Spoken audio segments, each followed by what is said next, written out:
Y'all gotta let me know if I'm clear, the audio is working. Y'all know what we do. We just get so we can get set up. Trying not to be out here cooking, but I'm also trying to be in a place where I'm visible, where you guys can see me. I don't know if I need to change my location or what. We're gonna see. Um, Shouts out to whoever hit that like button. Thank you for joining in. Thank you for watching the channel. It's EKB TV. We are live and direct. Give me a thumbs up, give me a chat, let me know if my audio is clear. I got these headphones on. I honestly have no idea what the setting is like. Got a helicopter flying overhead. South Dakota, what up though?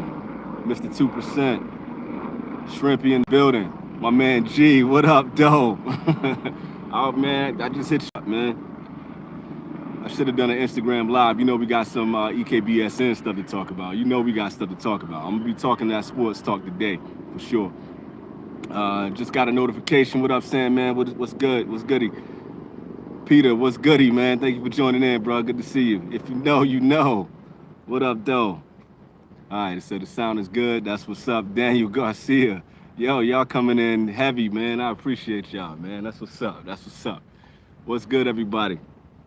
So let's kind of get this off the table, man. Let's kind of get into what we're getting into this evening. Thank you to everybody that hit that like button, man. I appreciate y'all. Let's get it out to more people. I know it's kind of a midweek smoke your best. I know that's what's going on, but I wanted to get on the live and kind of chop it up with y'all while I had some downtime. While I got a little bit of a moment. It's been kind of hectic, so things have been crazy. Good to see you too, fam. That's what's up, man. It's always good to see y'all. Glad I could jump in. Happy Halloween. I think we're a little bit past that, but y'all still got kids going out today, man. Y'all all dressed up and whatnot. You know, I'm in the future right now, so at the hotel that they taking down all the Halloween stuff, they're about to put up the Christmas stuff. So you know, we already rocking and rolling. We moving. We past that. Hopefully my lungs are gonna hold up for this, man. I don't know what's going on. I think it's my allergies, and I ain't been right since COVID. So I don't even know if I should be smoking cigars. That's gonna be one of the things that I'm gonna talk about here. YouTube was giving me a little bit of a headache to get the live going, but this live was supposed to be called Still Smoking, Smoke Your Best Cigar, Still Smoking. But I don't know, there might be a little bit of irony at this point. I'm still out here in Sasebo, as y'all can see. I'm in the jailhouse, but I got a tree this time, so y'all can, you know, not clown on me for looking like I'm in prison. But we're gonna get this lit up. Today, what we are starting with is the Cameroon industry killer. And to be honest with you, man, I hope and pray that this is actually the Cameroon. You know, because before I get into all that, let me get my shout outs going. Shout out to everybody that's joined in, to all the people that are watching right now. But I also want to give a shout out to Tip Top Cigars, just for showing love to the channel, showing love to all the new wave cats. There will be a lot of helicopters flying over while I'm doing this, so bear with me.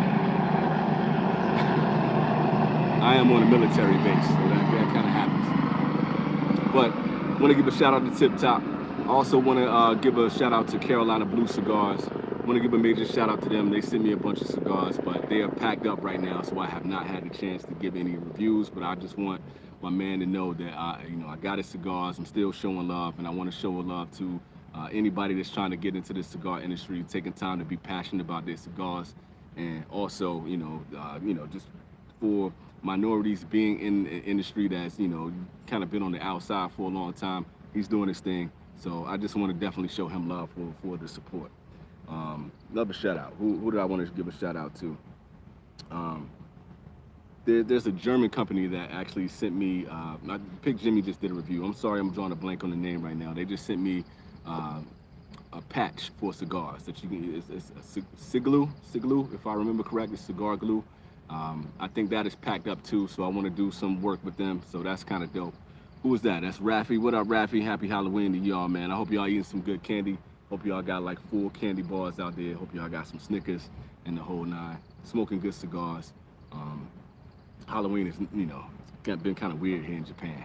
So let's see. Everyone enjoying the festival of Samhain for sure.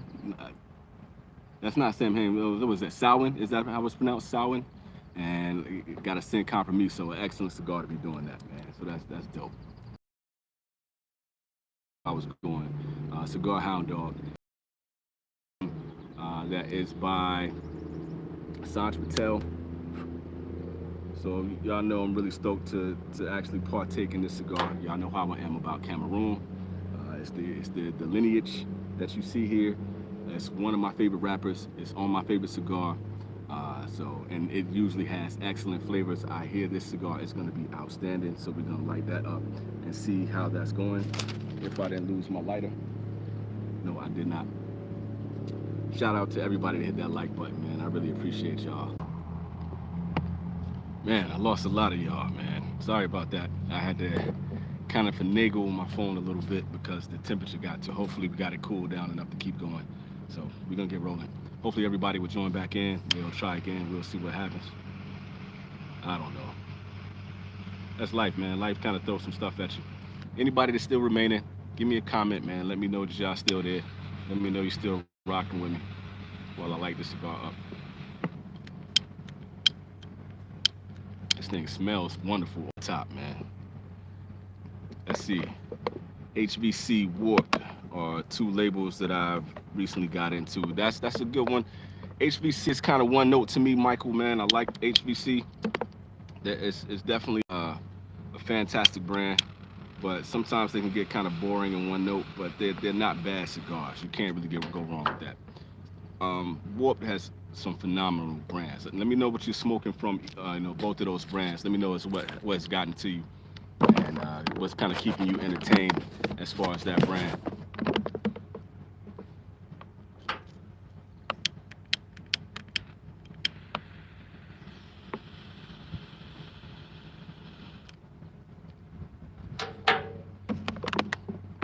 This is kind of interesting, man. I got this cigar here. We're doing the Cameroon industry killer. And the first thing that you get when you light this up is that caramel. I mean, it's like a caramel syrup. And that is the first thing that hits your palate. So I'm excited to see where this goes. Shouts out to everybody that joined in. Shouts out to everybody that hit that like button. Before I get into the questions and everybody that's commenting and all that kind of stuff,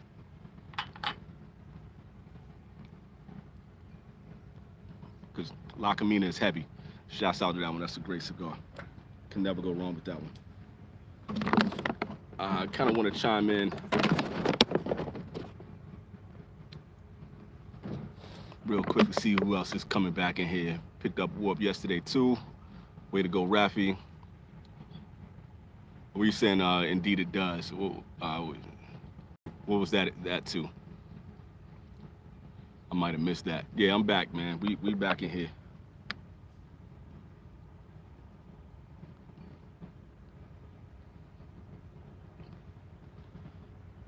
All right, so I kind of want to keep y'all abreast on what I've had too. So you guys were talking about Warp. You were talking about the La Camina.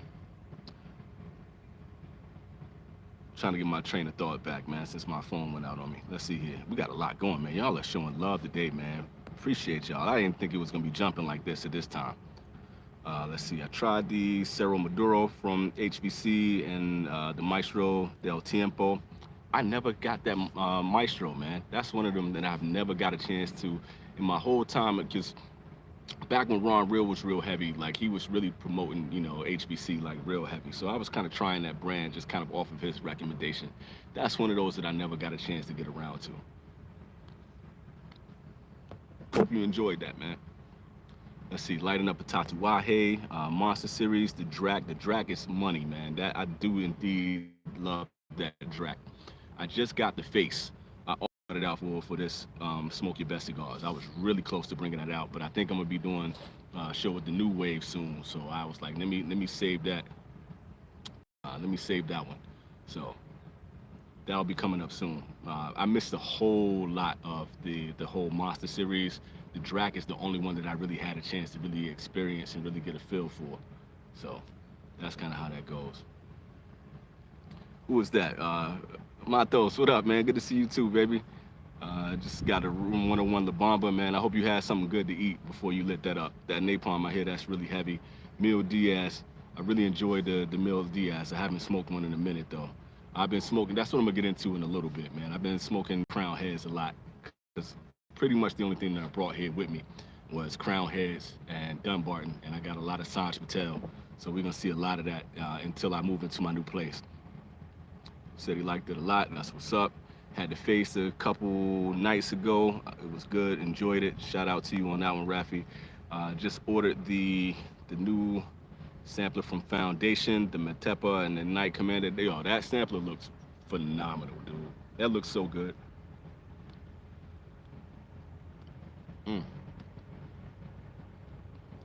Got to give it up to this Cameroon industry killer though. This thing is absolute money. If you guys haven't tried that yet, this is my first one, and I'm enjoying this thing. Check out Cigar Hound Dog. He has a review on it. Check out John from Cigar Alchemist. He has a review on that as well. Outstanding. Man, you guys are really rolling in, man. It's hard for me to just chop it up. I'm just let y'all go. Let me just kind of join in what y'all talking about for the time being. He said he got it on the way. That's what's up. Can't wait to try him. It's serious. It's serious business, man.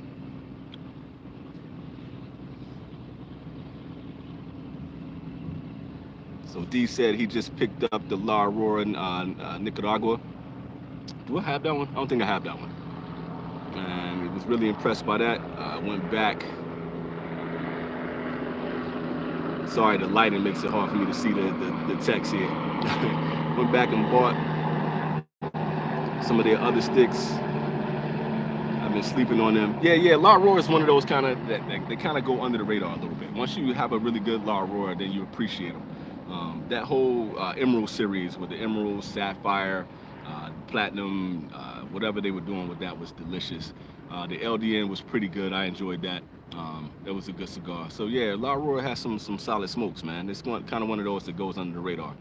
Let's see. Michael Hawk said he wanted to try the Red Meat Lovers from Dunbarton Tobacco and Trust.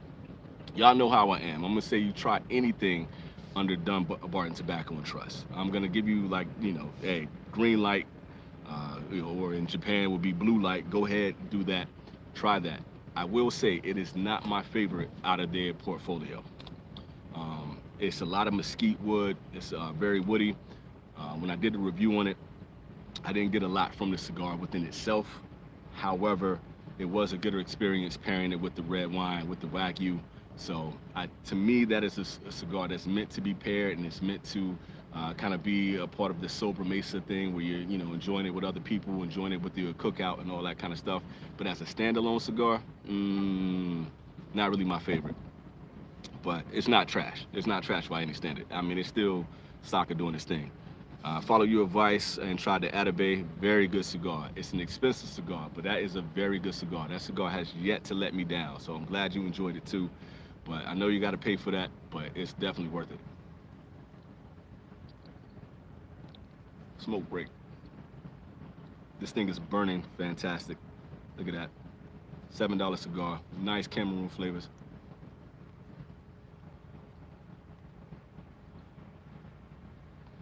Getting a little bit of the spice, not getting the bacon spice yet, but that goddamn syrup is money. Some nuttiness, nice cigar. So you had the filet, you said that was superb. I'm glad you enjoyed that, man. I like the Meat Lovers, man. It just wasn't my absolute favorite.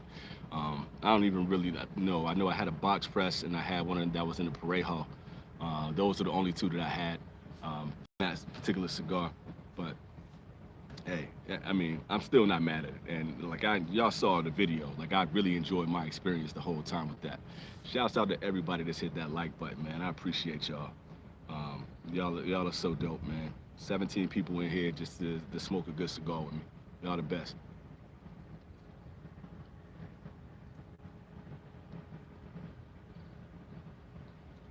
So for me, it's been kind of a break for me. Y'all know I'm not doing the reviews anymore. I kind of want to make a point while I'm doing Smoke Your Best Cigars to actually talk about the cigars that I'm enjoying, talk about some of the cigars that I've had, what I've been experiencing lately, just kind of like that, going down that whole track and getting into the details. But just kind of doing the reviews is not my thing anymore. But on the background, just while I had some downtime in the middle of the night out here, just kind of sitting, outside of my hotel, I've been just kind of enjoying a few cigars. Shouts out to everybody that hit that like button, man. I appreciate y'all. I'm probably gonna go for maybe an hour or however long this cigar goes. We're gonna see. Um, so let's kind of get into what I've actually been smoking. We're gonna talk about what you guys have been smoking as well. Then, if we have time, I'm gonna get into the NBA. I got some stuff I want to talk about there. Um, the first thing that I started out with was, since we've been talking about Dunbarton Tobacco and Trust, is the Dundurma. How many of you guys had the Dundurma? Just the OG Dundurma or the Golden Child? Let me know in the comments if kind of get that rolling if y'all had that. Have you had a chance to try that cigar? This is a cigar that I had been waiting for.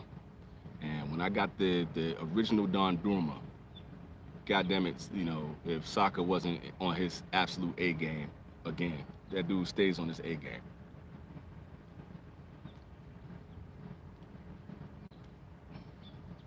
About a week ago, I sat outside and I enjoyed the Golden Child.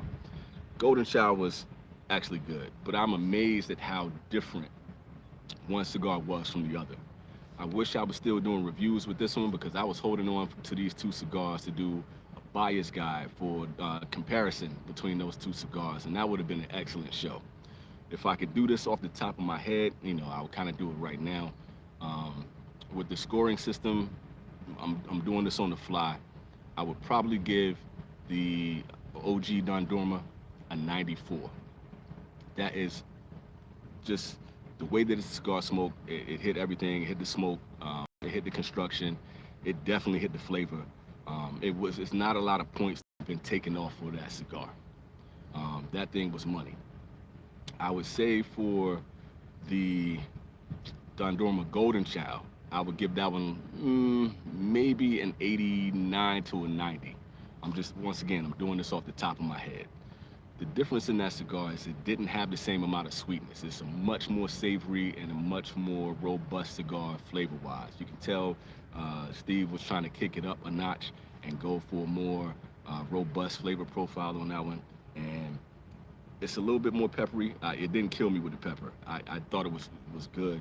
I actually think the cigar is actually really balanced. But the issue with it, man, is like, I think when your brain is expecting to get something sweet like this, or your brain is, expecting to get something sweet like the OG Dundurma, and then you jump into the Golden Child, and it kind of hits you with that more, grounded, earthier, pepperier note, it throws you for a loop. So I'm gonna try that cigar again, but just off the top, if I would have been doing that show and doing the comparison in that particular way, I would have given, Golden Child 89 to 90, and I would have given, OG a 94. And just, overall, both of them smoked really well. I thought the smoke body on the OG was better as well too. And I'm doing this off the top of my head, and I smoked them some time apart. But, that was just me kind of taking notes, going with the flow. But that's one of the cigars that I kind of been kicking back and enjoying. And it was just one of those things I could kind of sit with my own thoughts and just kind of see how that went. Let's see. Greed that Saka puts out. Great cigars. My favorite right now is the Tricky Traca. Just ordered 448 from Cigar Page, and it was $38 for a 5-pack. That was an excellent deal. I hope it comes to you in a good way. How much are the OG? Here's the thing about that, man. I honestly, I don't know the price. And the thing about the Dundurma, he only releases it once a year. So that's one of those that if you might be able to go out there and find it. Usually with Saka, it's going to be anywhere from the $12 to $16 range. Oh, how much age was on it?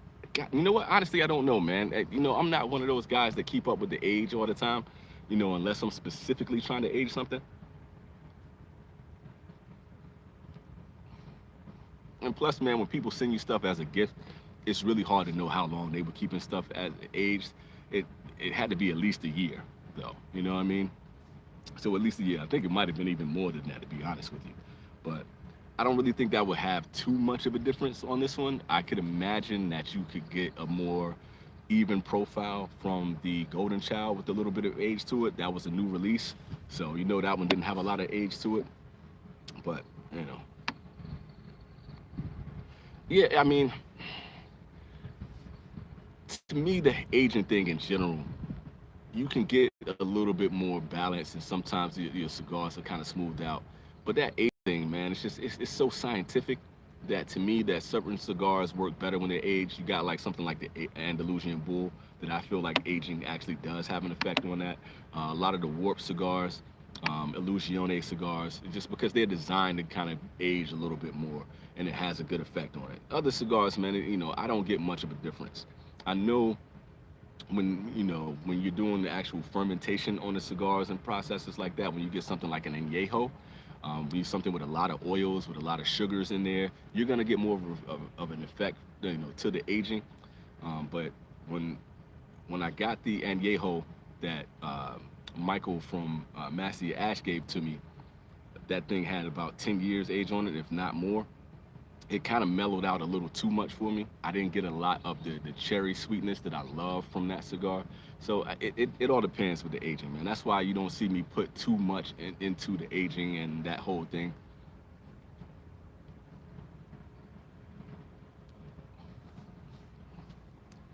So appreciate you for that, man. I love that y'all chime in so much. So what else did I have, man? I had the SP 1014 Black. That was probably the most recent cigar that I had that wasn't this one. Um, I had that the other day. I really dig the cigar, and y'all know, man. I got love for Sanj Patel, and the dude. I love anybody that's that open and that passionate about his cigars. The guy's gonna give you shit, and he's also gonna give you every detail about his cigar. He goes in, he makes cigars that smoke like this. I can't be mad at him. But that cigar that I had in that moment was plugged. Shouts out to everybody that hit that like button, man. Oh yeah, Michael, it can't be overdone and overhyped, man. Thank you for chiming in. I didn't even know you was in here, brother. What up to you? But you know, that particular Sanj was plugged, and it was really hard to get a nice draw out of that. It kind of washed out some of the flavors from the black, and that's such a good cigar. So that was kind of a disappointment, man. The weather was perfect. I was sitting back, smoking that cigar, and kind of enjoying the whole vibe. But it's just that the cigar was just kind of taking everything away from it. And that's not to take anything away from him, but I feel like I'm the only one that kind of get that. With this Cameroon, I'm not getting that effect right now. The draw on this thing is wonderful. It's holding up while I'm talking to y'all. I'm still getting a lot of smoke. Still getting a razor sharp burn.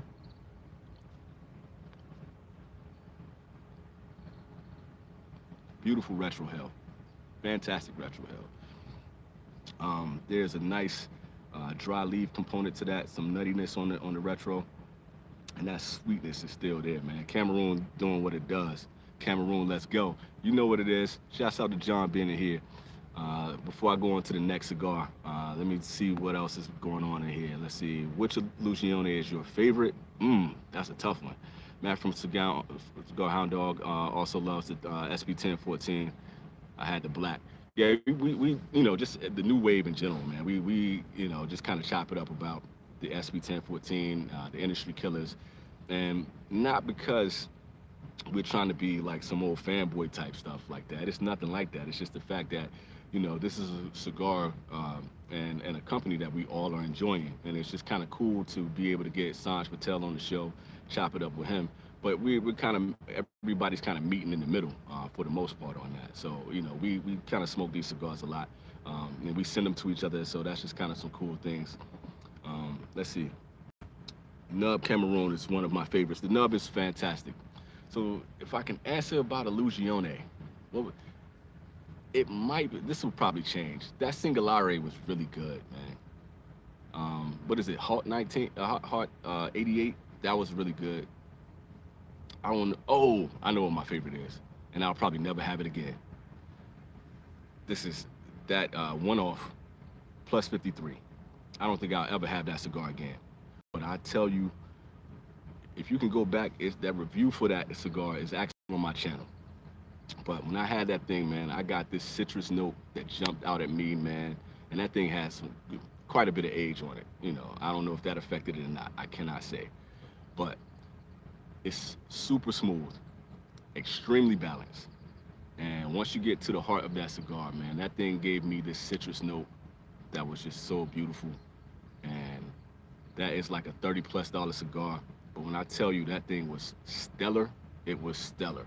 So yeah, to answer that question, inexpensive Cameroon recommendation. I'm gonna give a shout out to John at Cigar Alchemist. I just watched his review of this Cameroon right here, which is the industry killer. He was also talking about the Don Carlos #4, that is a Cameroon. If you want to get an excellent Cameroon, that thing is money. You don't have to get the Don Carlos Eye of the Shark. Y'all know that's my favorite cigar. But I tell you, if you get the #4 and you want to get an inexpensive Cameroon cigar, go with that. Also, Aladino. Aladino has an inexpensive Cameroon that is delicious. So that's another one that's super inexpensive that you can get. So add those two with this Cameroon right here, the industry killer. You're gonna be set with the Cameroons. That'll have you sitting pretty for a good amount of time. Let's see. One off 53 is a bit pricey, but I'll try it. It is really pricey, and I know that. So I try not to steer people in that way, but I don't tell anybody what to do with their money. But I will say that that thing is the real deal. Who is that? Shrimpy Outdoors said the Nub 466 Torpedo Cameroon slaps. I don't think I've had that one. I'm not sure. It's a possibility, but I'm not gonna knock your taste on that one at all, bro. Let's see. Rib Dog. I got a 5-pack of the. Sorry, I'm using my hand to so I can see. I had the 5-pack of the SB Black. Not sure if I did not let it acclimate enough, but I had burn issues with the first one. Letting the others sit. If you talk to San, she will tell you that humidity has no effect on the cigars. I do not agree with him on that one. Aging might be iffy. Your humidity is really going to affect your cigar, so give it some time to acclimate. But I really believe that cigar is going to treat you well. Let's see. Also, the Imperial Jade is solid. That Imperial Jade is not just solid. That Imperial Jade is one of the most underrated cigars that is out there. John, excellent selection on that one. I totally forgot that was Cameroon. That thing is money. That's an understatement to say that it's money. Can't go wrong with Fuente. I mean, it is Fuente for sure. Flavor profile was right in my dog park or ballpark. Either way works. EKB, have you tried the Valkyrie? I have not. I'm not familiar with that at all. You can see the pause there. I'm trying to think. I don't think I've had that at all. Got a sampler. That was great. So if you can, send me a message about that cigar, man, so I can look that up. I'm not familiar with it at all, so I want to get into that to see what's up.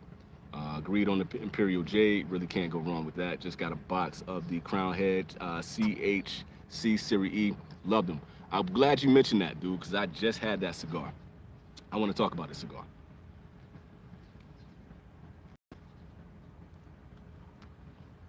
Just asked.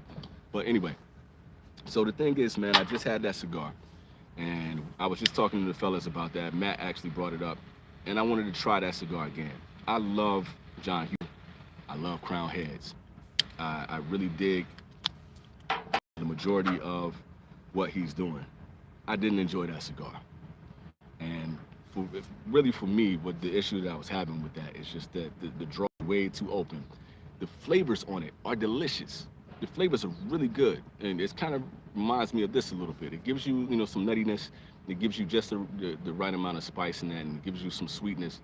But I had some issues with it, with the way that it was burning. Not like really bad. It wasn't like canoeing, or it didn't have any tunnels or anything like that.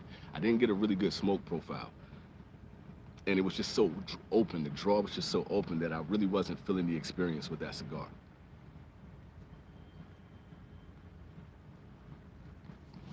Now, let's compare that to the Crown Heads 4 Kicks that I had, I think maybe a couple days ago.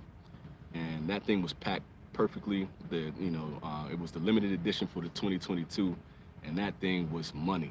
And so, just doing my comparison in my head for the Crown Head, 1-to-1 on that one, and that 4 Kicks actually absolutely blew the Series E out of the water. I wonder what what John Huber would say about that. I wonder what his opinion would be on that, just because I know that he was really, hyping up that Series E when it was released, and he was really proud of that cigar, man. But I really didn't, I give the man a lot of praise for his, the work that he puts in his blending and the amount of cigars that he puts out and a lot of, the different blends, and he does such a good job. I just wasn't feeling that Series E, man. They just, what it reminded me of? It reminded me of a Blackbird. And I know people absolutely love the Blackbird, and just all of those cigars that that come with under the Blackbird line.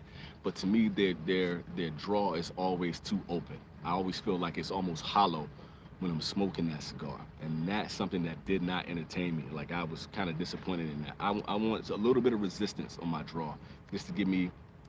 Let me see.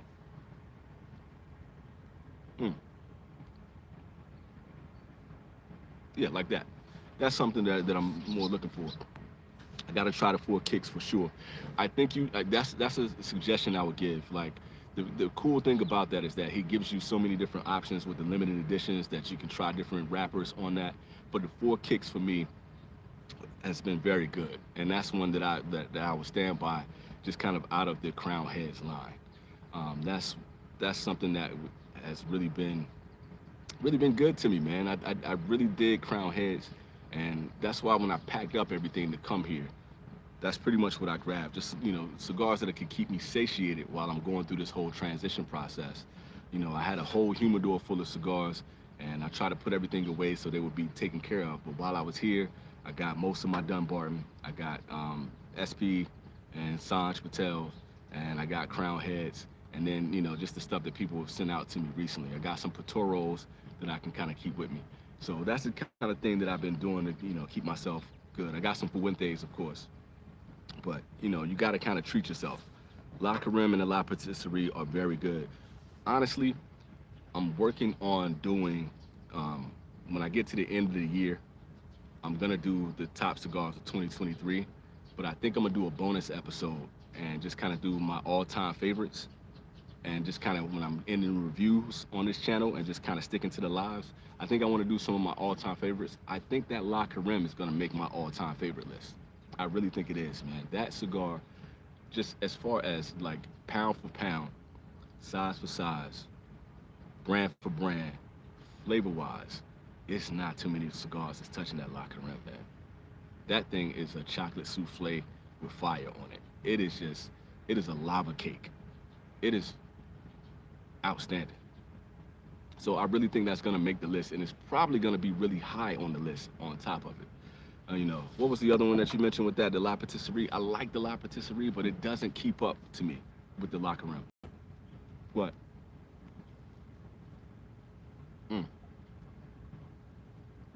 In all honesty, it's not a lot of cigars that's gonna keep up with that. This thing gives you so much smoothness. I gotta send Sanj a message on this one. This cigar is outstanding. I'm not gonna say it's one of my favorite Cameroons, but god damn, if this thing ain't smoking wonderfully right now, and it's beautiful while I'm talking to y'all. I'm not even like savoring the notes the way that I should. What's your opinion on the Las Calaveras? I got a ton of those Las Calaveras, and I think the OG for me, I like the La Imperiosa, so I think the OG might be my favorite. But when it comes to like just the Las Calaveras, I don't know, I kind of just seem like, they're cool. But I think I'm gonna go back through. I have all of them now, and I think I'm gonna go back through and just kind of smoke them for myself, just to kind of see what I think about that. So I might have to get back to you just to kind of give you my full opinion on that one. But to me, they're not like super exciting, but they're solid cigars. But the OG is where it's at, and the La Imperiosa is where it's at, for me. That's just my palate. I like the Juarez too, and it's cheap. Yeah, I did a short on the Juarez, and I did a, back when I was doing like a lot of the budget cigars that you must have, that's gonna be kind of a staple. If you're gonna go $6 to $7 cigar, that Juarez is always gonna hit. He did a great job on that one, just giving you some good robust flavors on that one. Nice and balanced, it's really good. Mil Diaz, I can for sure say is Cuban-esque, and after trying a few Cubans, it is very much so, and he was definitely going for that Cuban-esque profile on that one. That you can always get that with Warped, you can always get that with Illusione, and you can always count on John Huber to kind of give you Cuban-esque cigars. That is kind of their goal. And the Mil Diaz kind of lives up to it. The only thing is like you're not gonna get that Cuban twang. It's missing that, but that kind of even note all the way through, the nutty component to it, the smoothness for that cigar. It smokes really well. My first, foray into the Mil Diaz, I was kind of like, I don't know how I feel about it. But the more I kept trying that cigar and the more I kept doing it, I'm like, okay, I really dig this cigar. It's a beautiful Cuban-esque cigar, for sure. I don't even know if I put that on my top 10 list of Cuban-esque cigars, though. Go back and watch that and let me know, because I'm pretty sure, I don't even know if I gave it an honorable mention, because there were so many more that were out there. The Imperiosa wasn't for me, but the latest edition of the Las Calaveras was smooth and I enjoyed it. I don't even think I got into the latest one yet. Just because, man, I was kind of like, oh, there's so many other cigars to smoke out there. I didn't really like jump on it. And I think it was just because, some of the run wasn't great. But I could see why, La Imperiosa may not be for your palate. That's the thing, man. It's such a subjective thing. But all the way around, man, I love that Imperiosa, though. That thing was good to me. It's kind of like a new classic. Smoking the Connecticut Camacho B by P. I don't know what that portion is, but I know the Connecticut Camacho. I'm not the biggest fan of the Camacho line, but I don't hate it. I think it's really good for people, like if you're trying to understand what Corojo tastes like, if you want to understand what Criollo, if you want to understand what a Connecticut is, I think Camacho is great for you just to get a feel for what that profile is all about. And then you can kind of expand into other cigars and it can kind of give you a lot more to build on that for your palate. And they're pretty reasonably priced and you can always get that. My favorite Crown Head cigar, yeah, I just mentioned that cigar side. My favorite Crown Heads easily is the La Carême. Yeah, so shouts out to you for I see you kind of mentioned that. That is easily my favorite. Have I had Espinosa Comfortably Numb, Volume 1, 2, and 3? Someone sent that to me.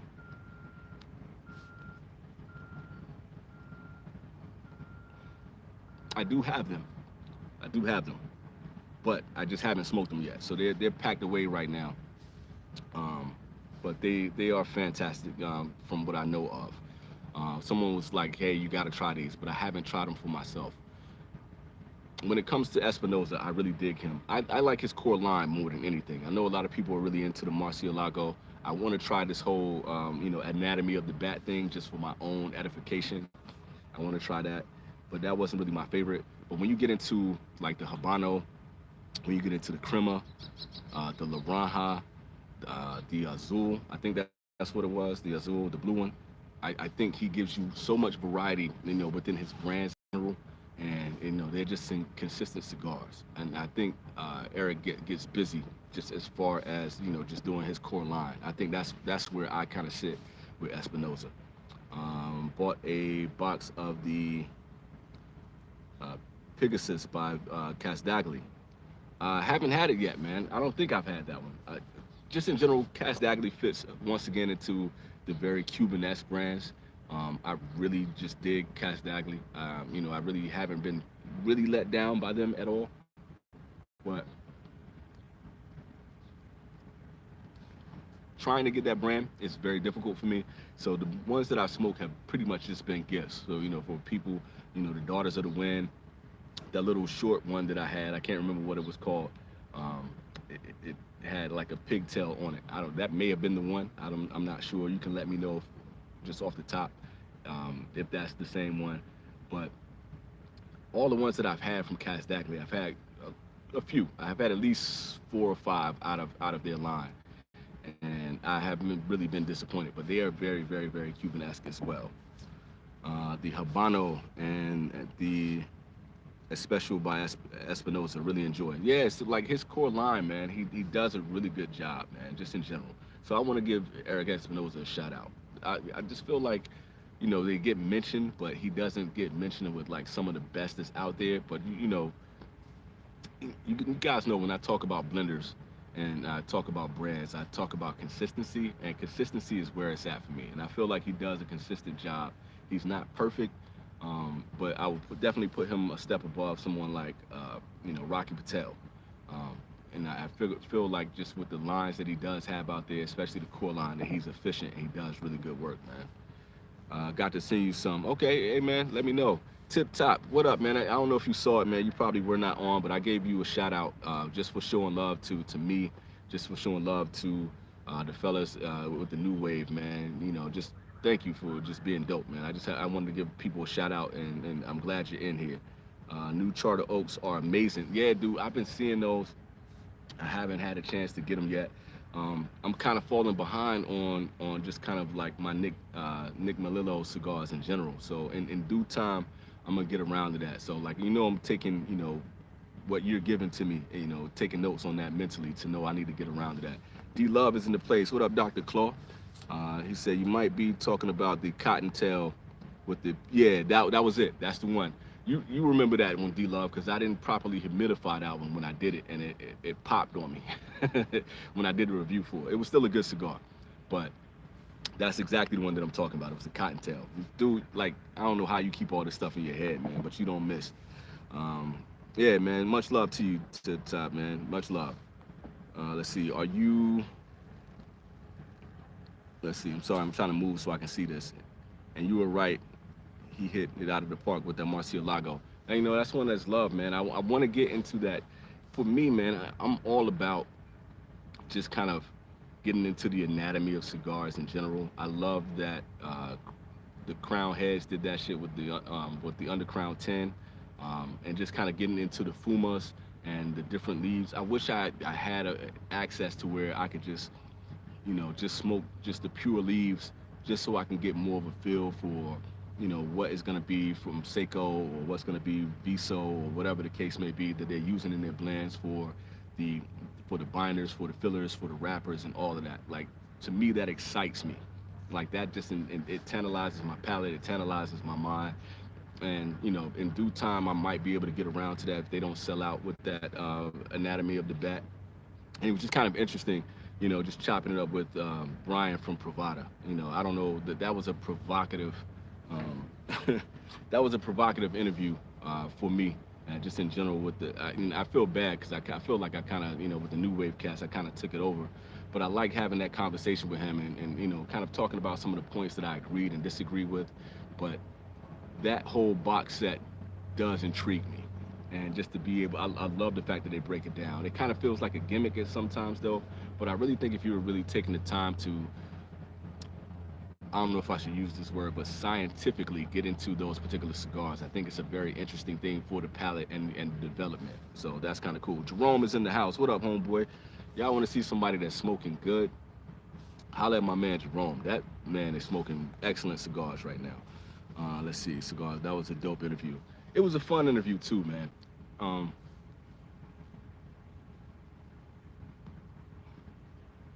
I kind of wonder what his thoughts are on the interview after sitting there. We didn't, as a whole, we didn't want it to seem like it was going to be an ambush. But I think a lot of people, just with my opinions on Privada and my opinions on Brian as a whole, probably thought that whole situation was going to go way left. But y'all know how I am. I think my thing is to treat a man as a man and a person as a person. Whether I agree with all of your opinions or not, whether I agree with all of your methods, I think the right way, especially if you're inviting someone onto your platform, is to give them a chance to speak their piece and to humanize the person that you're talking to. And you also want to, you want to understand how they run their business, why they make some of the choices that they make, why they take the approach that they will take to just their everyday life and the decisions that they make. And I didn't want to have him feel like he was getting ambushed by me. I didn't think that was cool. But I also didn't want to back down with the perspective that I have for Privada and the integrity that I have just in general, and the integrity that I have for cigars in general. I did not want to leave that out.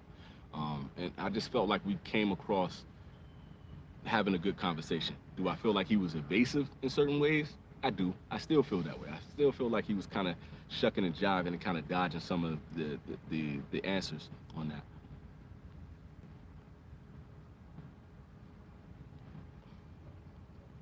But I also saw a very vulnerable and very open side to him that I haven't seen in a lot of his interviews. And I think that's cool. So as far as that, I gained a lot of respect for Brian in that regard. But there's some areas where I still feel the exact same way that I did before. Am I gonna be a Privada, We Are Privada fanboy? No, I'm not.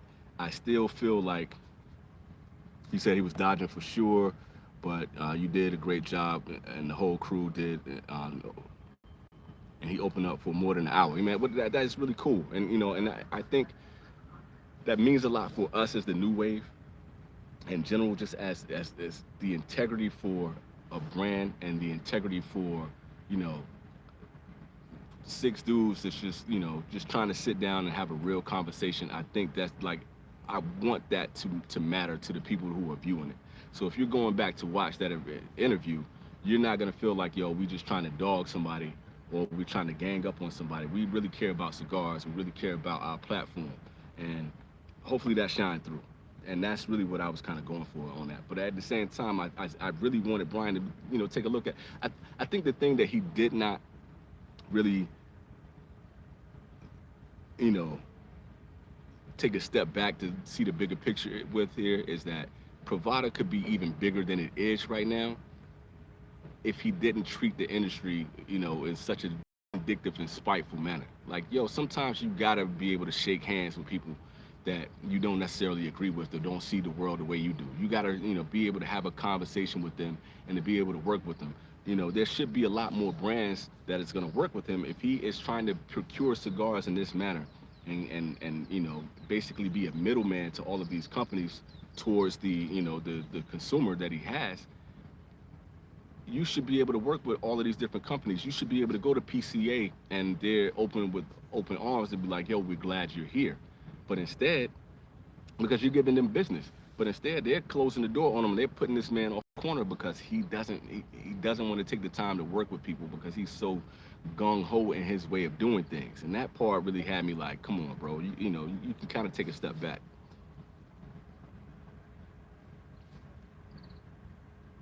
And as Michael said, there was no conversation beforehand either. Yeah, we didn't send him questions. Yeah, for real. That was just, he came onto the show in the same way that we do with anybody that comes in. We're just, talking from our perspective and our knowledge on cigars and just trying to have an open conversation.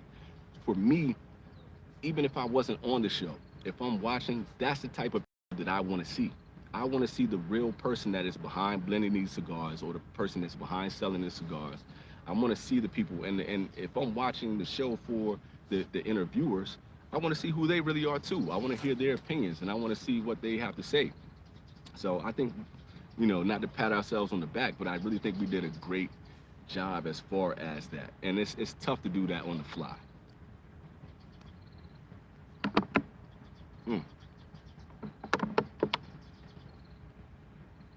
I'm enjoying this cigar, man. I tell y'all that much, though. God damn.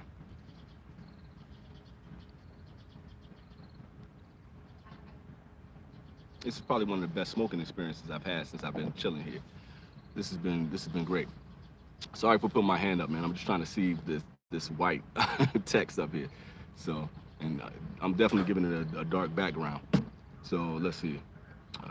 What's up from San Diego? Shouts out to TB Alexander, man. Good to see you, bro. Shouts out to San Diego. Being here in the Navy, man. So many with the Navy. I'm not in the Navy, but with the Navy.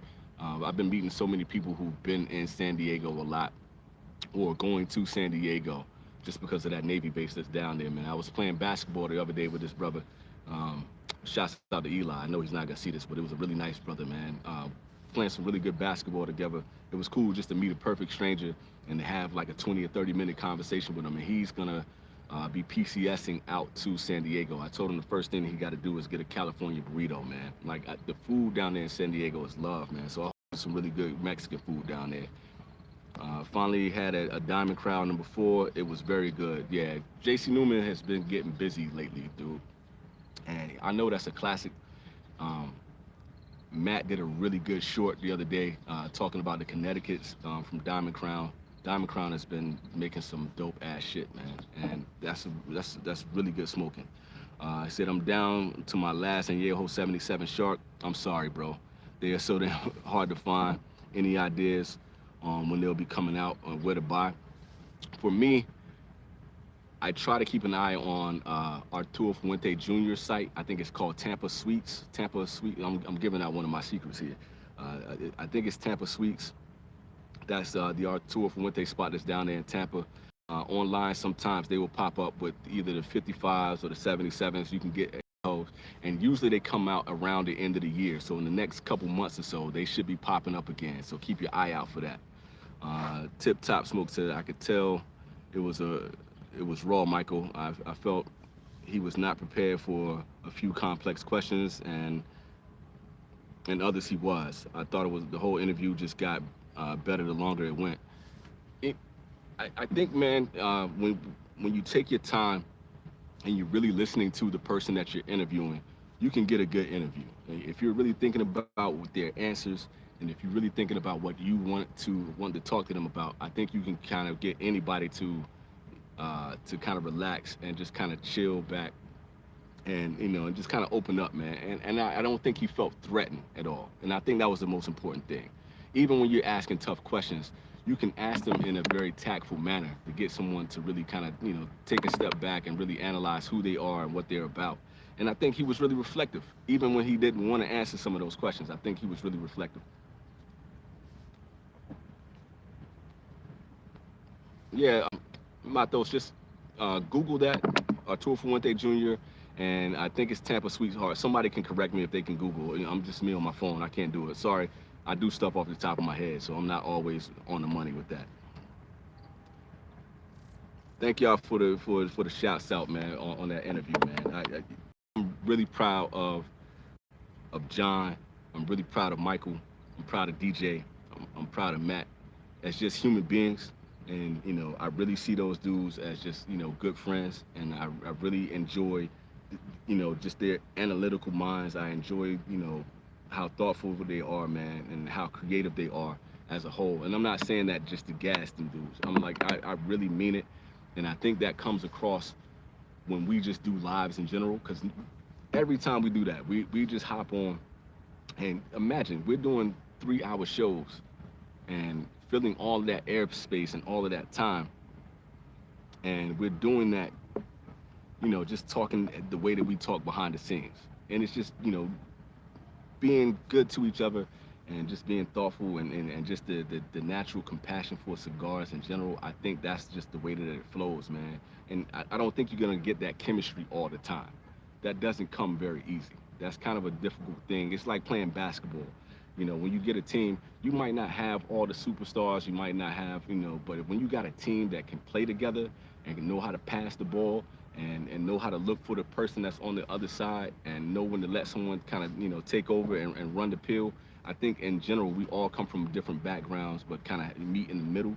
And I think that's why it flows, man. And I'm just really proud of them brothers. And especially like right now with John being the newest, with Cigar Alchemist just being the newest out of all of us, just in the new wave, and just in doing cigar reviews. I just watched this review on this industry killer, and it was just so reflective, man, and it was so informative. I just think he did an excellent job on that one, man. And it's just like, I had to applaud him. And I think with me being out of the space, I'm glad, he's kind of filling that space in, just because he just kind of gives you his natural self on camera, and it's hard to do.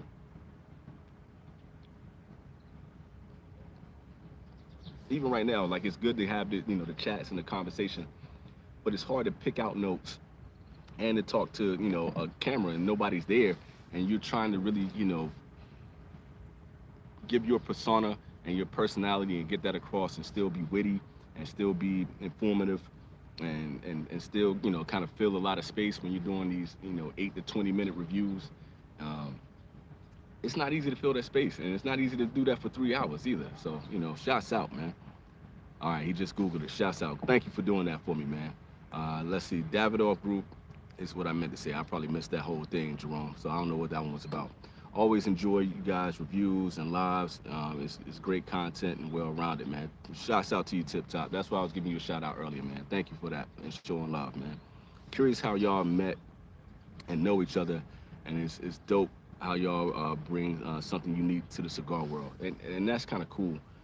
I'm gonna try to do this off to the top of the head, because I don't think about it too much. We bring it up from time to time, But as far as DJ does this really dope thing on his channel where he's, just kind of giving a shout out to reviewers that he was watching, and he thinks that is doing a good job in the review space.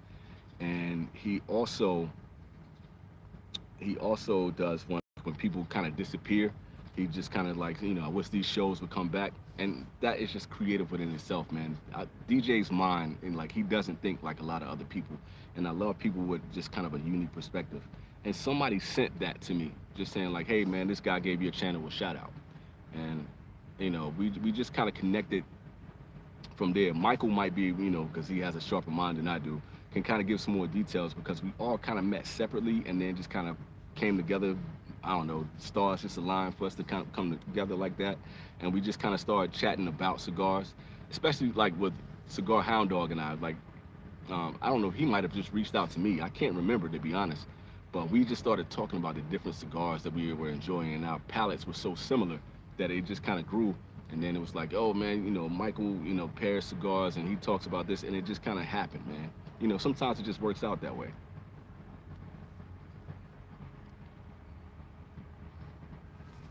Everybody just being brothers of the leaf, man. It's just, I don't know, stars align for that. I don't know how much longer I'm gonna stay out here. So keep throwing up questions or any points of view, anything that comes up. I'm gonna do my little basketball thing for just a moment, man. Y'all know how I am about James Harden. I don't know if any of you guys are in here from Texas or from Brooklyn or from Oklahoma City and now from LA.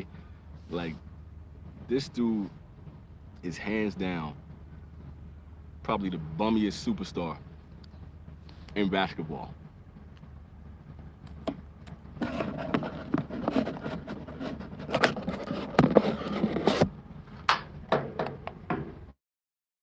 Sorry, I had to plug in some more battery power so the phone wouldn't die. But James Harden just got traded. He forced his trade to go to LA. And I think it's probably one of the most disgusting things that I've seen in basketball. I was making that analogy about having team chemistry and how teams are supposed to work together. This dude has the least chemistry with any team I've ever seen somebody to have that much basketball talent ever. Even LeBron James has more team chemistry than this dude. It's crazy to me that you can force your way, literally. He forced his way out of OKC. He went to Houston, he balled out, they won. My Warriors took them out every single freaking time. They always crashed and burned. He always crashes and burns in the playoffs. Forced his way out of Houston, goes to Brooklyn, plays with Kyrie Irving, plays with Kevin Durant, a lot of good players on that team. Forced his way out of there, goes to Philly. He has the MVP. He has Joel Embiid, and they crashed and burned again in the playoffs, and he forces his way out again. And for whatever reason, people keep giving this dude a chance. I wouldn't want that dude on my team, period. There's no reason why I would ever want to play with that guy.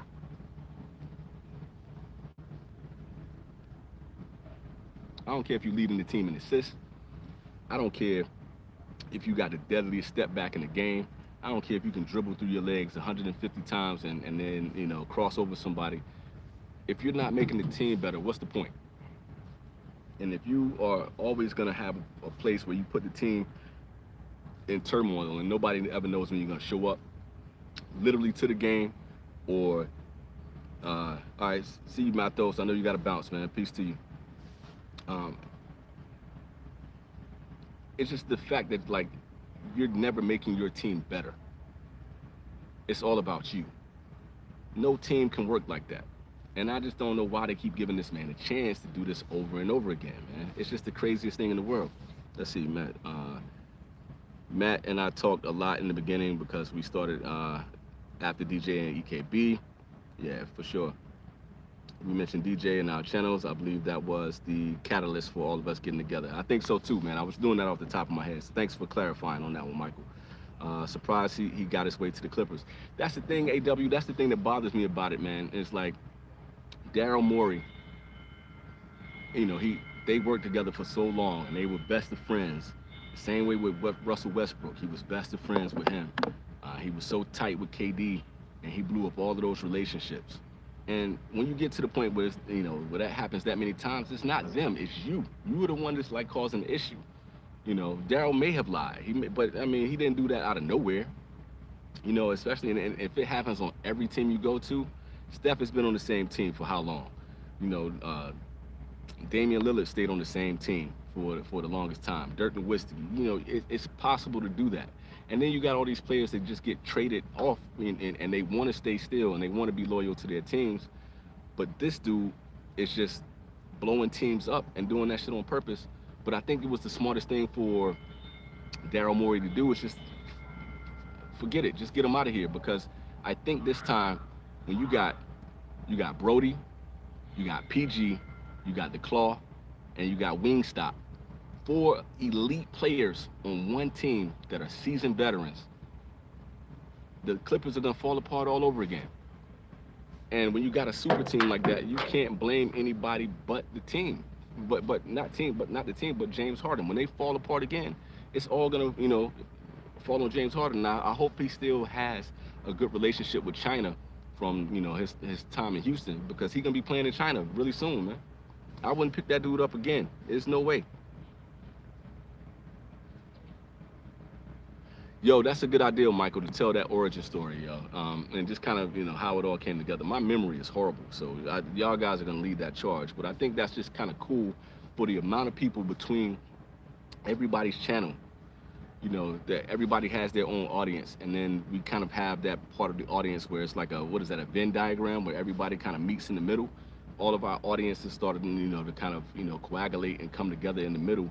I think everybody needs to hear that, and that's just good content, man. And I know if I'm on the outside looking in, I would want to know.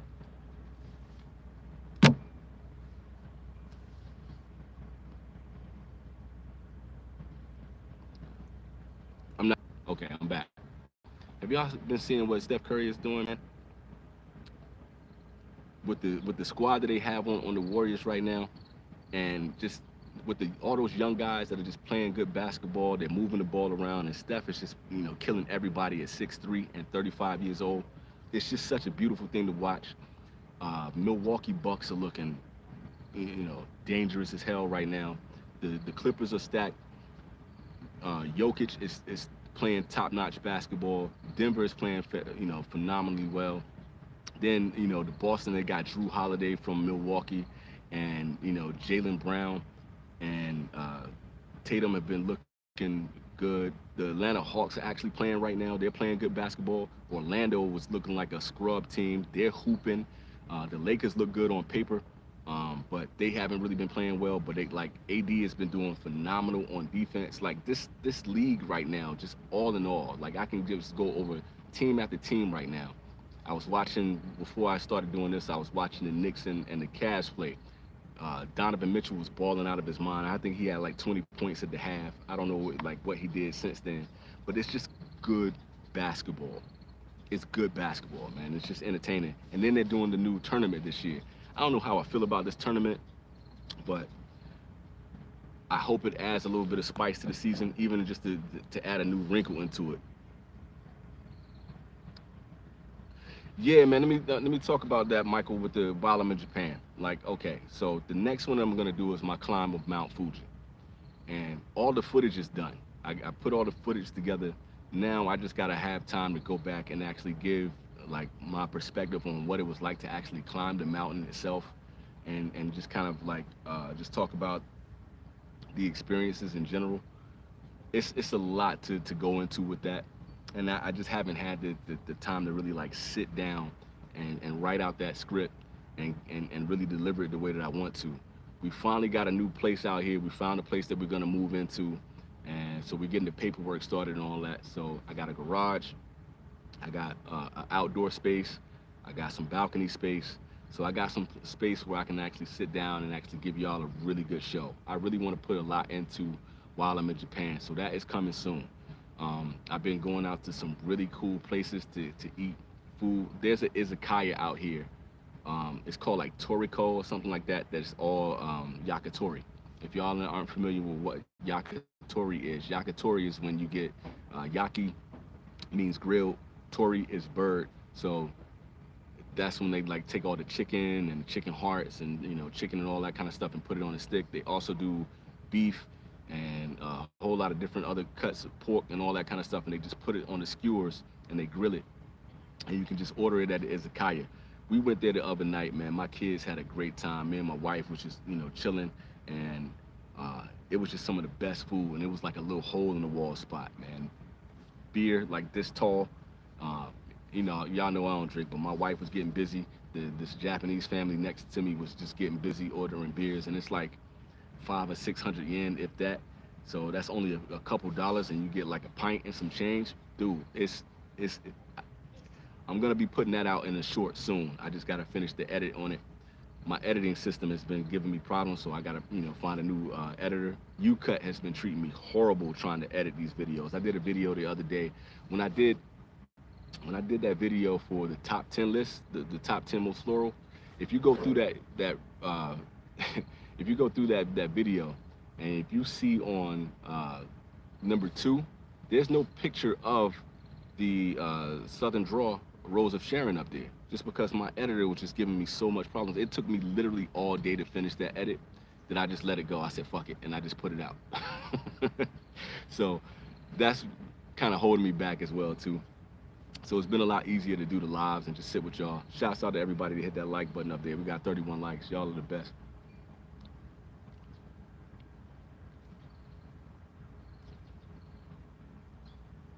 Trying to keep this lit. But all in all, man, that's it's still working. Sasebo is completely different, and the Nagasaki prefecture is completely different than being in Kanagawa and Tokyo prefecture.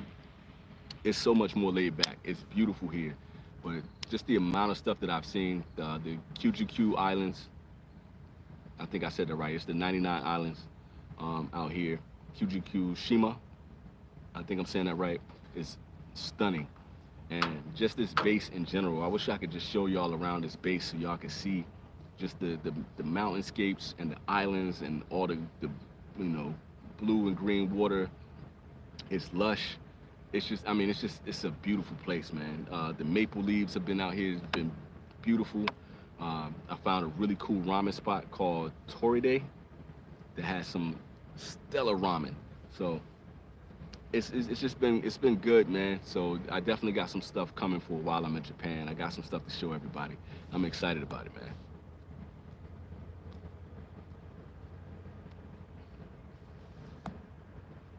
Let's see what else is. I love the new wave. Always good conversations and informative, man. I love those guys too, man. So excluding myself, man, those dudes are just dope. Everybody's putting out great content. DJ has been on fire with the content that he's been putting out lately, man. Just doing the unboxings and just kind of giving his opinions on a lot of the stuff that's been going out there. DJ has been killing it. Matt is always doing what he's doing. And the growth that Michael has had so far with Master Your Ash as of late, it's a beautiful thing to see the way he marries the cigars with the pairing of the alcohol and the liquors and just the spirits in general. Like, the dude is a wealth of knowledge, and I don't say that just to gas my man because he's in here. I tell him this all the time, but it's really one of those things that, like, the stuff that he's doing it's surreal, man. Let's see. Yeah, I'm glad I got a new spot too, man. It's one of those things that it's been kind of trying, just trying to find these spots. And we had these 2 homes that we were debating on, and it's just like one of them, just the kitchen didn't work out. The kitchen wasn't what we needed. It had the space for my family. It was a beautiful modern home, but at the same time it had these Japanese decor in there, and the majority of the place was like cedar, like the walls and like all the cedar wood that was in there. As soon as you walk in, it smelled like cedar. It was just like, it was perfect. But the bathrooms weren't great, and the kitchen wasn't great, so we decided to pass on that one. And the funny thing is, like, there was a pathway that was like literally right across the street from the house, and there was a sign up there that said beware of warthogs. So they was just like, it's like warthogs that are just freely roaming around out there. My father was like, please don't get that place. But I thought it was kind of cool, man. You never see that anywhere in America, so I thought that was dope. If I remember correctly, your wife is Filipina. Yes, she is half Pinay. Yeah, shouts out to her and her family. They're great to me. Have I ever been to the Philippines? Probably a cheap flight from Japan. Friendliest people you ever meet. Her family, man, is so good to me, man. And whenever just being an in-law is just difficult in general. But whenever I go out to Cali, man, I was out there for a period while my wife and kids were here. They gave me places to stay. They fed me. I had all the lumpia and pancit that I could eat. We went out to eat pizza. They just treat me like I'm part of the family, man. So shouts out to to all the Pinoys that are out there, man. There's just like there's a heavy population of Filipinos here in Japan, and it's good. And as soon as they hear my wife's last name, it is definitely Filipino.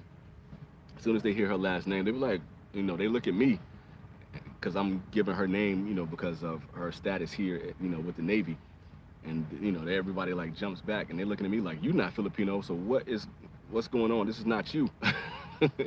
But they show love, man. As soon as they see her name, man, they are all love, dude. It's dope. So it's good. We haven't been to the Philippines yet. My father-in-law was the last one of his family that was actually born in Manila. So we've been trying to get there from here. So our next stop, since we're so close to the Philippines now, because we're in southern Japan, since we're so close to Korea and the Philippines, we're going to be making a trip out there soon, and it should be really affordable.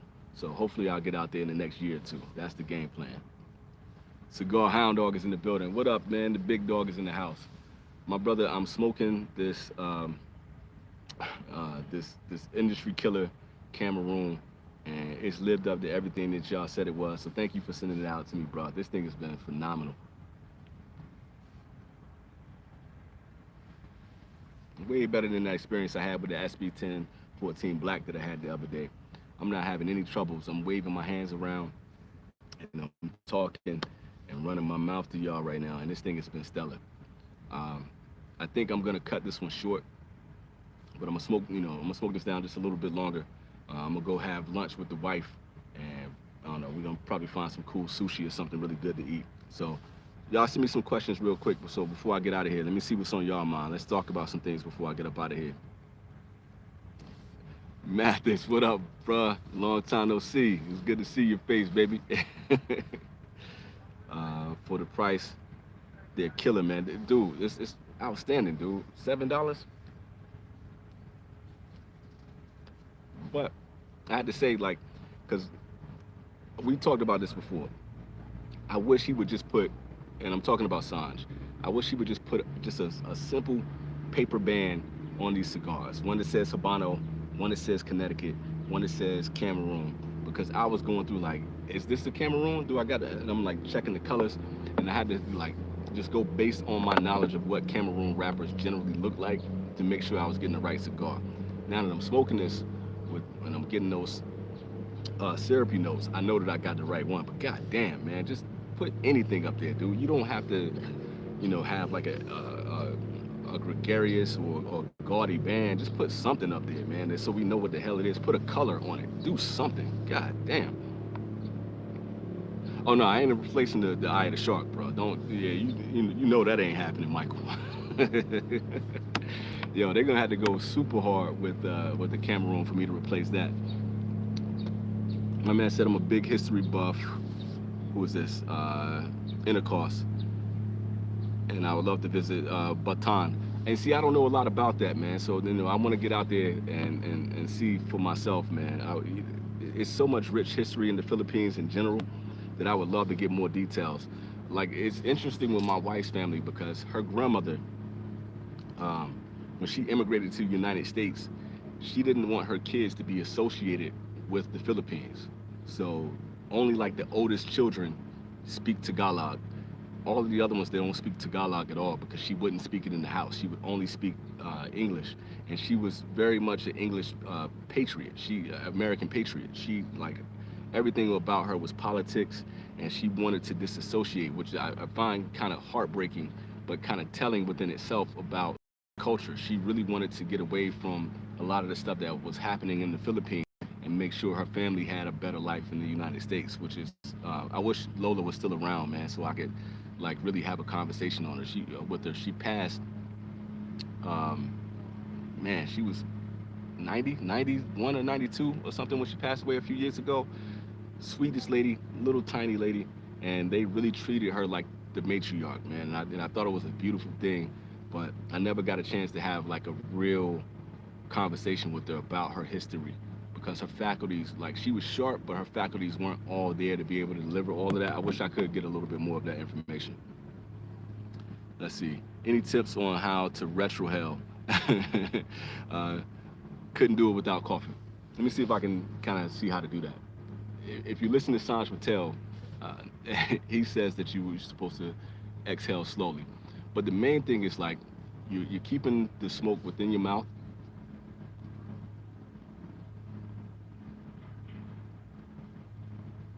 and then you kind of bring the smoke just barely to the back of your throat, not like inhaling and not swallowing, just enough so you can bring the smoke to the back and give a slow release out of your nose. Just keep your mouth closed and do the slow release out of your nose.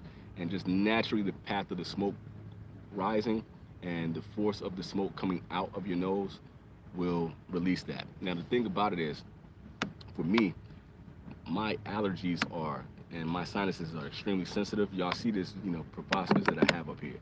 It's a lot of smoke coming out of there. It took a while for me to kind of get used to it without it like burning my sinuses, but you build up a tolerance over time. So just don't get too close into your lungs. You don't want to smoke like you're doing a cigar or you're doing like a French inhale and all that kind of stuff. You just want to do enough that you're keeping your mouth closed and a slow exhale out of your nose, and it should do the trick for you. It's just going to take a little bit of time for you just to adjust to that process because your body's just not used to that much smoke coming out of your nose.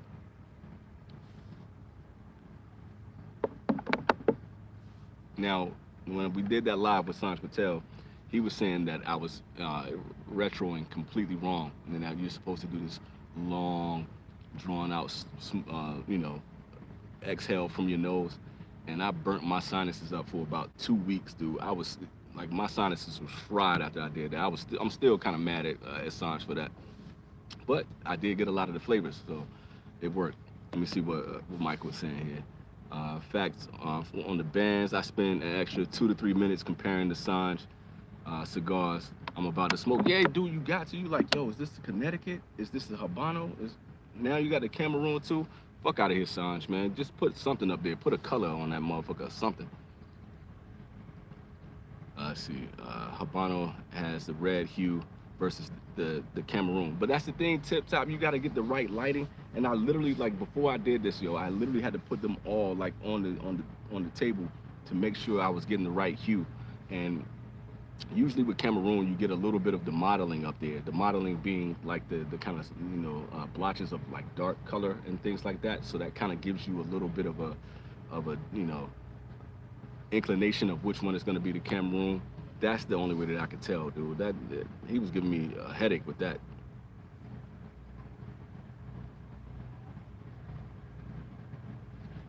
Okay, so they're giving me more advice on how to do the retrohale in there. Well, yeah, man. Before I get out of here, man, having 19 people on, like I didn't know, how it was gonna affect the channel with me, not doing the reviews anymore. But I still wanted, from doing the lives, I still wanted to talk cigars.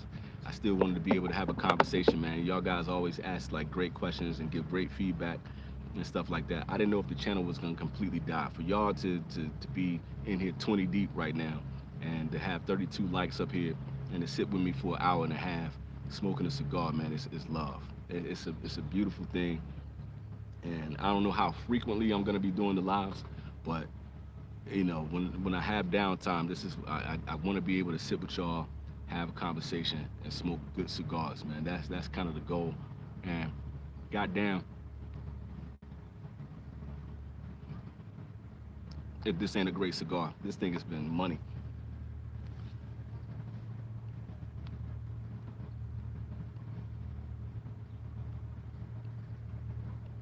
Taking the time to kind of savor that. It's nice and sweet. It's really balanced. It's been good. So y'all have been great, man. But yeah, Tip Top, you were on point with the red hue. I know that matters, and that's usually the case with the Habanos. But even still, man, you shouldn't have to work that hard to kind of figure out which cigar you're gonna smoke. And I know he's trying to keep these affordable and trying to kill the industry, but I don't know, man. I'm gonna have to send Sanj a message myself, like, hey, man, put a piece of paper on that joint or something. It could be a white piece of paper with like Comic Sans font on it. I don't care. Whatever. Just, you can put anything. Put Helvetica up there. Put the simplest, just Cameroon, Habano, Connecticut. Whatever you're gonna do, just something, man. I gotta get in that man's socks, man. I gotta tell him about that shit. Matter of fact, I'm probably gonna go next time I see him pop up on a live with what's the guy's name? Insomniac or whatever. Yeah, I'm gonna hop up there and have a conversation with him about that shit. I know he's gonna call me every curse word in the book, but I don't care. You don't scare me, Sanj. You don't scare me at all. Brother of the Leaf, Riv, thank you, man. I appreciate y'all for being, you know, brothers and sisters of the Leaf, man. Just showing love. It's a fun thing, man. I could do this all day. Before I go, I had another cigar thinking I might be out here a little bit longer. I didn't know how long it was gonna take me. This thing lasted for an hour and a half, and burning like this tells you everything you need to know about this cigar. But I brought Principles. This is the 520, and I think this is what, 90% Zimbabwean tobacco. So this is probably gonna be the next one that later, brother. This is probably gonna be the next one that I spark up, man.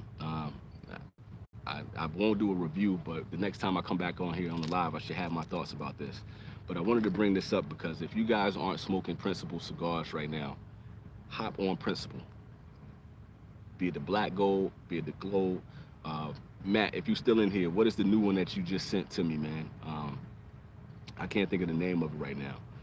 But the Time to Burn, like the Martinique, anything from Principle right now, it's been money. And I know I've probably said this on multiple lives recently, but this is one of those brands that I'm gonna go out on a limb to sell everybody. If you have not tried Principle right now, try it.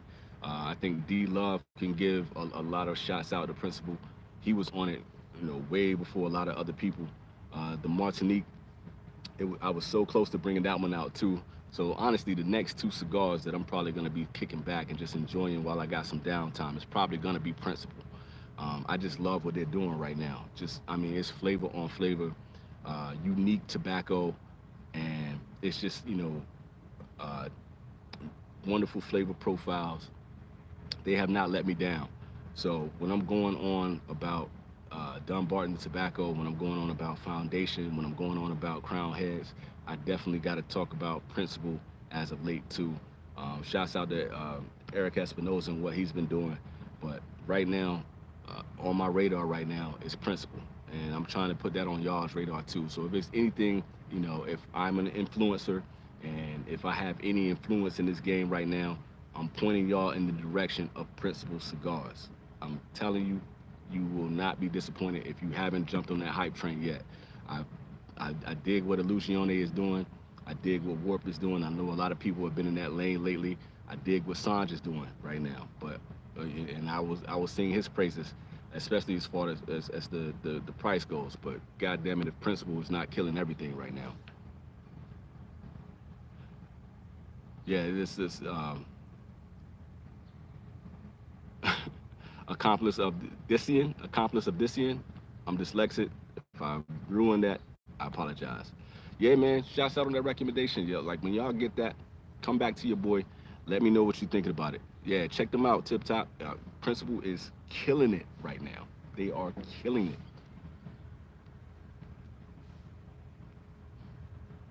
I honestly believe that you can pick up any one of those wherever you go, whatever you see that is under that umbrella of Principle. You're gonna pick those cigars up and you're gonna be blown away. I don't think it's any one of them that's gonna really like disappoint you. The Black Gold is, you talk about a naturally sweet cigar that just gives you flavor wave after flavor wave. That thing is money. It is absolutely money. The Martinique, Cigar Hound Dog, I just mentioned that he did a short on his top 5 Connecticut's, and that Martinique was in there, and it deserved to be in there. When I did my top 10 on the Connecticut's, I hadn't had any of those yet, and they didn't make the list, But honestly, I kind of felt like, God damn, man, it's like his top 5 just completely killed my top 10 because those cigars, now that I've had them, are stellar. And you know, like with the Patoro, you know, Matt is gonna go hard with that Terry Blanche. That thing is severe. It is. I can't wait to the end of the year when I can get the time to talk about just my, you know, my top 10 of the year. When I tell you, like, when I first started this year, I wasn't smoking very much. I had like a real hard beginning of the year, and I wasn't smoking cigars. And I didn't know if I was ever going to be able to build this list up in time for the end of the year. I didn't know how this year was going to go. I didn't know if I was done with the channel. I didn't know if I was done with cigars. I didn't know what was going to happen. But the cigars that I've had this year, and honestly, with Patoro, with Dunbarton, and with Principal, they may have more than one on the list. I mean, I'm not giving away what's on my list right now, but I think I sent it out to the fellas a while back. There's some updates on it since then, but man, it's been a good year for cigars, dude.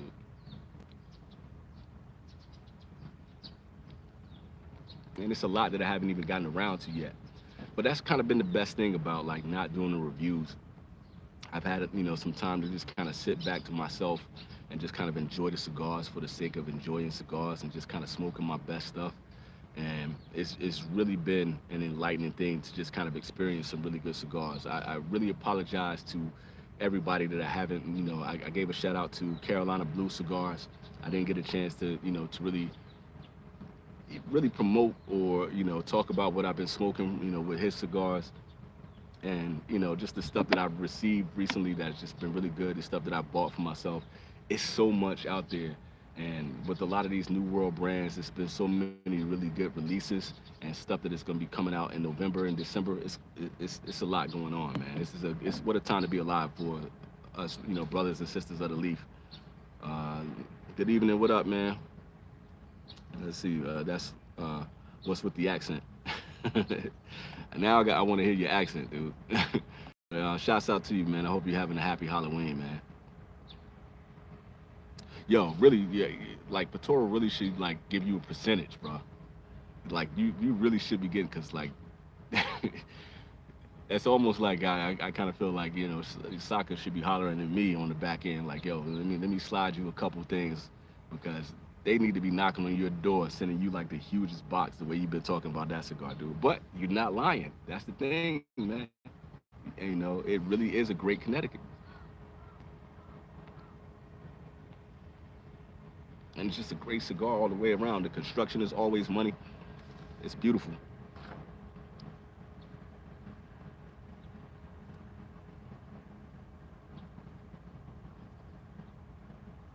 I'm not really sure I understand what that one says, accent. I see people from our cigars are here too. That's what the Reddit joint. Yeah, man, you know, that's the thing, man. It's like what's really cool in general. It's just the community as a whole, man. It's like I try to put a lot of my videos on Reddit, and I try to put them on Facebook and YouTube. But it's really cool when people like get the lives or they get the reviews, and they've been sharing that, and you know, people sharing some of my stuff on other platforms, and you can see it in the studio when people are like sharing your stuff. That's kind of like the biggest compliment to me, and it's kind of cool to see like who's coming from where, and you know where you're getting your audience from. And then like I think it's kind of like when I was talking about the Venn diagram, you know, between, you know, Cigar Alchemist channel, Pick Jimmy, Cigar Hound Dog, and Master Your Ash. Our audiences are kind of bleeding in together. And then you got people like Mathis, who are just like seasoned, you know, cigar smokers who've been, you know, just all over YouTube, P. Roland. You know, it's so many people who are just like well known just within the cigar community as a whole that have been rocking with me. My man Foul Scorp have been rocking with me forever. It's kind of cool to see kind of all these audiences blend together. Like when I'm, you know, commenting on, you know, the fellas reviews and, you know, other people's reviews, I try to go in there and just kind of like, give comments myself and just support people's channels. It's cool to see how many people I see from my lives or see from my comments and other people's reviews and stuff like that, man. It's really a community, dude. Like, and that's really the best part of all of this. I got the worst stand right now, so hopefully this thing doesn't fall over before I get out of here. But let's see. Yeah, from subreddit. By the way, I enjoy your content here on YouTube the most. Thank you, man. I appreciate the love, man. And I feel bad, man, because a lot of people have just joined into the channel. And since I've, told people that, I'm ending the reviews at the end of the year, that I've gotten a lot more subscribers, which is kind of weird, but I kind of felt bad for the people who had just subscribed because, like, I feel like I'm kind of taking something away. But at the same time, it's just, it's not working out.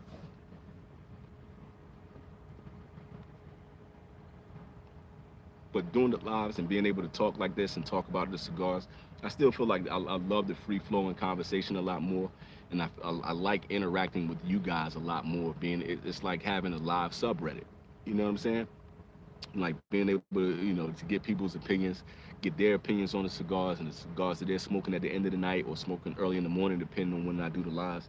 That's kind of been the most fun thing, man. I think it's the most enlightening too. Like I really feel like, we're sitting at a lounge just having a conversation.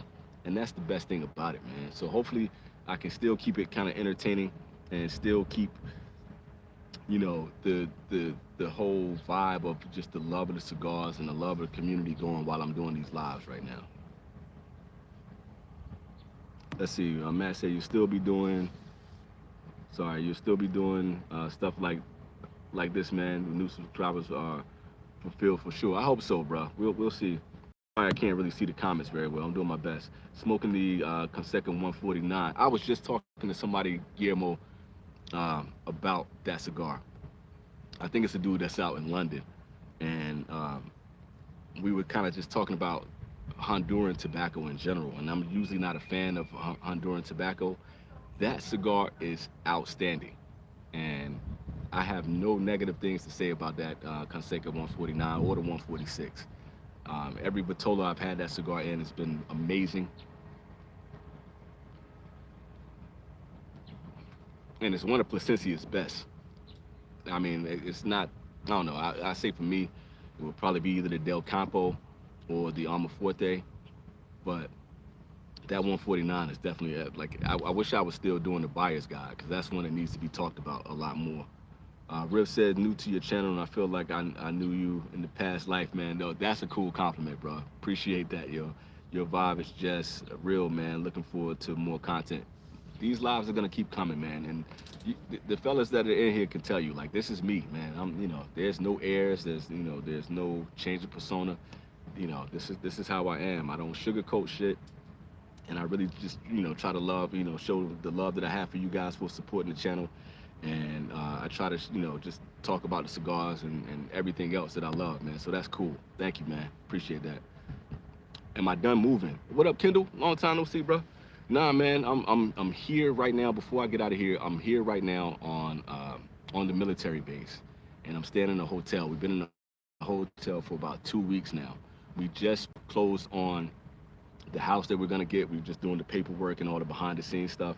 So I should be in my new place soon.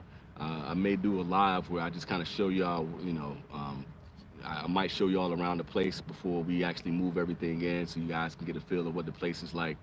And it's a really cool location. We got some things that we had to kind of sacrifice in order to get a new place, but being in a 2-bed hotel room with 2 kids and 2 adults has been murder. it's been a chore. So yeah, I'll be settled down soon. And I was telling Michael from Master Your Ash a moment ago that I'm gonna be doing more stuff on the While I'm in Japan channel. So there's still some stuff coming down the pipeline. You do like the magic toast though. That's my only downfall. Dude, luckily Michael was here to say that cigar is not that bad, man. It's a good cigar, bro. I like mineral notes, man, but I also like that toasty bready thing. And with you liking, those toasty bready notes in cigars, man, I thought you would dig that cigar, man. Especially you like the syrup too. That's gonna be a running joke forever, man. It makes me smile every time we do that. Uh, I'm not buying a home. We're not buying. We're renting. Um, but it is a home, and it is in a neighborhood. Um, and we're gonna be there for at least 2 to 3 years, I would expect. So we wanted to find something that we could be happy with this to stay in for that time. The last place that we were when we were in Zushi, we were there for 4 years. So that my kids are 8 and 10, so that was their home. You know what I'm saying? Like, so it was kind of crazy to leave that, and I had to leave that view behind. That felt like home. So we tried to find a new place now in a new neighborhood that was gonna feel like home. We didn't want to stay on a military basis to feel like we were still in America while we're here in Japan. Like, the whole concept is to be out there with the people, to shop at Japanese grocery stores, to shop at their convenies and their malls, and to actually live out and be with the people, learn the language. I just started a new Japanese language class, so hopefully I'll be picking up the language. So this is gonna be home for a while, man. So we're not buying, but we are renting, and it's like our home for a while. He said, I have one other magic toast. Is the 5th anniversary, and it has your name on it. I bet, brother. But no, hold off on that, though. Let me get my pack out to you, man. I'm hopefully, I know I've been saying this for a while, but there's a cigar shop that's down the street. So I put some money aside to buy a whole bunch of Cuban cigars. So I got something coming for y'all. I got everybody's packs lined up. I got a whole box of humidor, of Tupperware that I bought just so I could send out cigars. So that's coming soon. I got the mailbox done. I got the money set aside. Now it's just getting the Cubans, and we on. We off to the races. How is Japan's economy versus California's? Okay, so right now, Japan's economy is struggling. They're going through it because they're not creating like they were in the 80s and the 90s. So all the technology where Japan was in the future, they're not at that place anymore. So the yen rate has literally dropped down to for the dollar, it's like 150 yen. So it's basically like uh, you know they're struggling, man. Like, the comparison, like, our dollar goes so far out here in general right now. And it's a blessing for us, being that, our income coming in is all dollar based. But I just feel bad for the Japanese economy in general, because, like, we're getting over like a fat rat. Like, when I go out and buy these Cuban cigars, I'm getting it at the bottom rate, man. So, like, I can't do the math off the top of my head, but, like, 3,000 yen for a cigar. Let's say if I'm getting a Monte Cristo #2, is usually 3,000 yen. That used to be, when it was 1 to 1, about $30, and it's gonna be a fraction of that now. So I'm taking advantage of it, but I really feel like I'm kind of doing a disservice to the Japanese people here, because the economy is going through it so much right now. They got like a lot of political turmoil. They have a lot of issues with the trading with other companies. They have a lot of issues with manufacturing, and they have some issues with China. They got issues right now with Korea. They got issues with Russia, and it's a tough place for the Japanese right now, just in general, as far as their yen value. I don't know when that's going to change, but all the things that I've been reading in the news lately is basically saying that it's going to be going down, and it's going to be like it might be 2 to 1 in the next coming months or so, the way that the yen rate is dropping right now. You guys can go take a look at it on Google, man. It's kind of crazy, like, how much that's dropping. It's also a population problem. Their birth rate isn't replacing the working class. That's a whole issue within itself right there, as far as, there was that period in there, I can't remember what it was called, where there was a whole generation from the 90s that just, when their market crashed, they just got left out because of the way they do their senpai and their hierarchy structure. So all of those, Gen Xers, they're passing away. And then there's that, not the Gen X, the boomers. And then the Gen Xers are left without work, and they're still living with their parents, and they weren't able to get back in the workforce. And then you got this huge gap, you know, with the millennials and, you know, with the Gen Zers that are just kind of starting to rebuild. So it's a huge generational gap that's in there, dude. It's insane.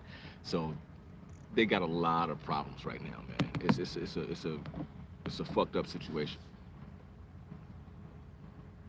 Yeah, you see it, Kendall. Like it's a and that, like, I think just a week ago it was 149 and now it's 150.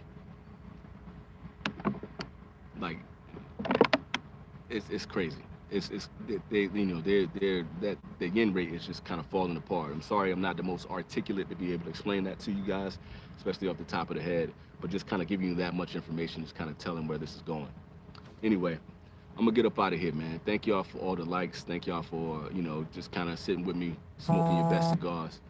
I'll be doing this soon. My wife is calling right now, so I don't want to get in trouble. Y'all stay up, keep smoking, and I'll see y'all soon. Peace. Can't close out of this motherfucker.